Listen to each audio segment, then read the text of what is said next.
Greetings and welcome to another video by Sir Mike the Hedge Knight. Want to talk about the new Robert Baratheon. Again, I think I said it before, they just seem to, there are so many characters available in the franchise and they just love the duplicates. Something really unusual about this one is he kind of looks the same. If you sort on your Baratheons and you see the epic blue Robert Baratheon on the left and the new legendary Robert Baratheon on the right, I mean, his head is tilted in the same way. The crown's a little bit bigger. The beard's a little bit fuller on the right, but they're both blue. They both kind of look the same. And, where's the originality? And then, just to sort of add insult to injury, he's a mender. Now, I get that, they've put out so many Baratheons in the last few months. And again, I've said it before, it's my primary team, so love having more options. Not that I'm going to chase this guy, but love having him out there. They needed a mender. They had zero menders in the family. But then I don't know, find someone else, bring in Renly Baratheon, or there's got to be somebody else out there. If I really racked my brain, I'm sure I can come up with something. But Robert Baratheon, if anything, he's got to be a fighter. That's what he was known for, before the show starts. But anyway, let's skip the thematic and gripey portion of the video and let's just talk a little bit about what does the new Robert Baratheon bring to the table. He is a mender, low attack, very high defense, a lot of hit points. I'd have to compare that to some of the 7 stars in the game, but 127.8 with no equipment, that does seem pretty high. So he's got a normal speed skill, not bad for a healer. He heals a random team member for 40% of his defense. Now remember, his defense is a lot higher than his attack, so that's good. Repeat this 4 times and the skill can critically heal. So let's unpack that. Now again, I saw someone that had him, it was like 5, I think it was even 6 star, maybe it was 5, I forget what level he was, I don't know how far the skill had progressed, but I think he was only doing 30% instead of 40% heal, and I think the repeat was 2 times. So it's going to start a lot lower. But even when you max this out, I mean, listen, when you get him to 7 star and max out his skill, mathematically speaking, it's a 200% defense heal. It's 40, and then it's repeated 4 times. So you have 5 random 40% heals. 5 times 40% is 200%. His defense is over 50,000. That's 100,000 points of healing. Tons and tons of healing. Random? I am not a big fan of random. At least if the first heal is targeted, I would like it a little bit better. Someone is hurt bad. They are near death. I've got a mender on my team for the specific purpose of keeping that character alive. And he fires this off, and maybe he heals them, maybe he doesn't. Maybe he heals someone that's at or near full. I'm not a fan of the randomness. So in terms of brute strength healing, again at maximum skill level, 200% defense over 50k, 100,000 points of healing. It's a lot of heal, and it's at normal speed. It's not like a very slow or anything. That part I like. I'm not a big fan of the random. I'm a tactical player. I want to be able to target my skills both on offense and defense, and not be subject to the whims of the random number generator, which, at least in this game, has proven that it doesn't like me very much. His leadership ability. When any power-up is destroyed, Robert grants all team members plus 25% durability and tenacity for 2 turns. So we got a couple of buffs here. Now, durability is relatively new, and we've seen this with, I believe it was either with the new Tyrion or the new Stannis, but this seems to be the direction they're going now. They've introduced these stats into the game to try to mix things up, and I like it, but I don't have any of it. So I think I like it until I run up against it and it starts beating me up. But durability is defensive. It is a percentage increase or decrease to damage your team will receive from enemy skills and abilities. Again, as we've discussed in the past, it's capped at plus or minus 90. And plus, you get your durability up to plus 90, then you're only taking 10% damage from incoming skills and abilities. Is just insane. It is really, really, really good. How do you get to 90? Well, that's another story. Here, as a leader, now destroying power-ups, isn't all that difficult to do. You create power-ups all the time, so you might be able to sort of cascade this. You might be able to get a couple of power-ups destroyed in a row, and yeah, maybe you do get to 90. Maybe you have a bomb next to a vertical clear all that's bang bang. So I guess this would trigger.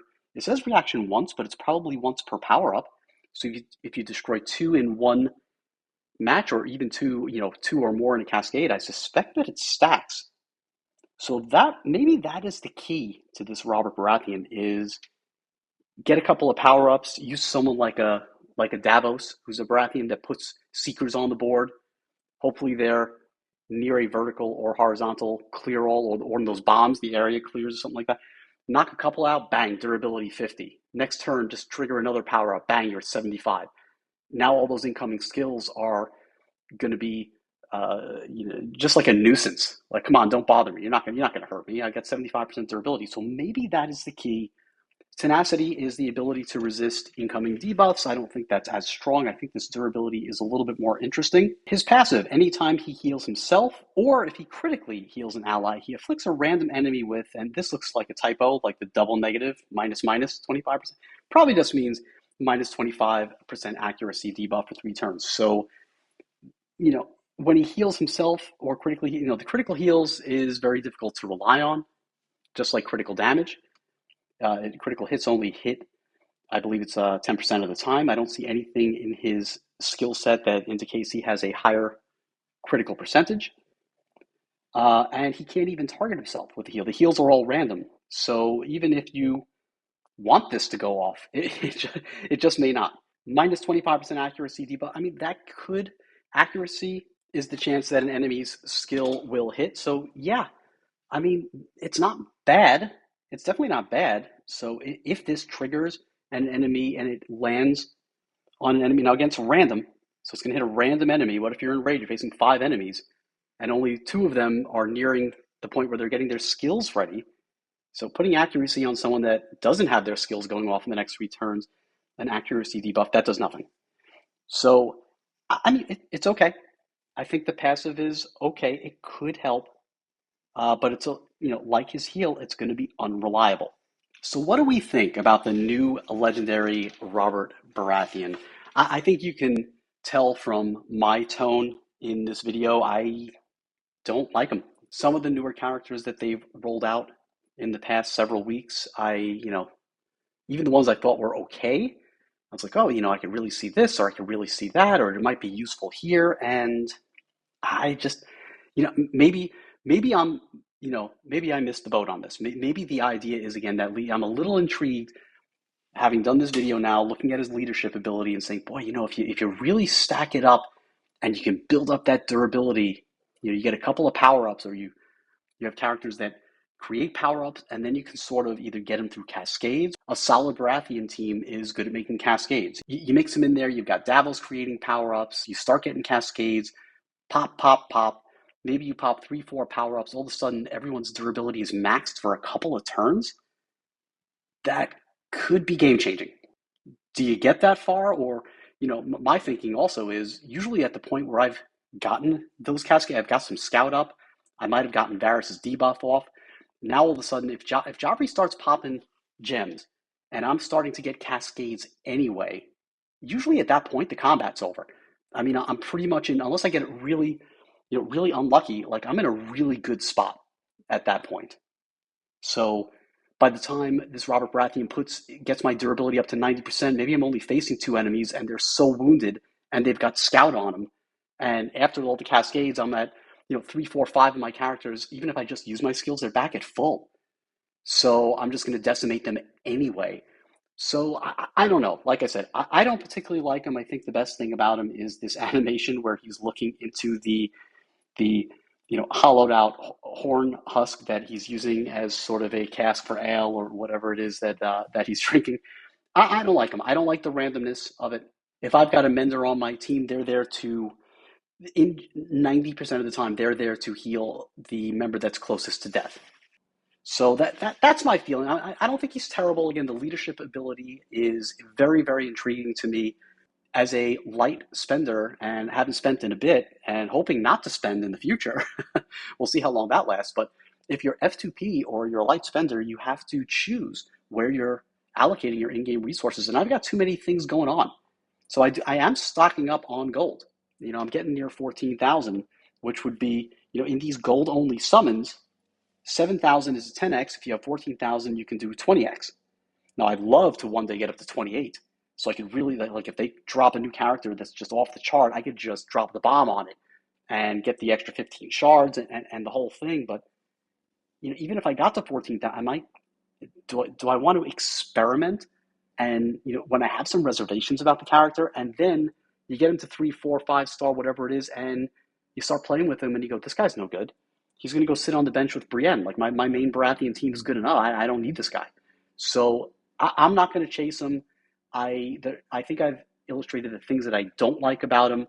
Comment below. Tell me I'm crazy. Feel free to tell me he is the best character in the game. Oh my God, he needs to be nerfed. He ruined the game. They need to rebalance everything. And if so, please tell me what I'm missing. And again, when we talk about power and durability, specifically durability, I think I mentioned I believe it was the new Stannis video, the idea that I think they're trying to come up with answers for the greens, because the greens are just so strong. And yes, if I can get durability up to 25 or 50% before they just nuke my team, that can be a true game changer. That can level the playing field against the greens. Now that I'm thinking about it, if he's the leader, then Joffrey's not. So it takes away a little bit of the ability to get those massive cascades. I guess in a perfect world, I can get lucky and get a couple of power-ups early. I guess even one, maybe make one power-up and then just pop it just to get a little bit of durability to try to, again, I'm spitballing here. I'm trying to come up with a reason to get this guy. And I feel like I'm falling short. So again, comment below. Let me know what I'm missing. Let me know what you think of the new Robert Baratheon, and we will see you soon.